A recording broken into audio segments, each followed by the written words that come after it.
السلام عليكم ورحمة الله وبركاته.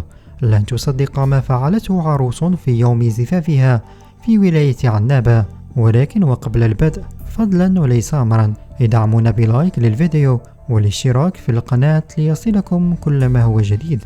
نشر أحد الناشطين على منصة التيك توك فيديو كشف فيه عن أمر خطير وقع بولاية عنابة في الساعات الأخيرة. هذا الأخير قال أن عروسا وفي يوم زفافها استطاعت الإفلات من عريسها وهربت مع صديقها، ولم تكتفي بهذا فقط بل ونشرت فيديو قالت فيه أنها هربت إلى الحدود التونسية وهي متواجدة مع صديقها وليست نادمة على ذلك. هذه الحادثة تسببت في وفاة والدة العريس من الصدمة، وتفاعل الناشطون مع الحادثة ودعوا كل الشباب الجزائريين إلى ضرورة التريث والتفكير جيدا قبل الزواج واختيار الزوج المناسب.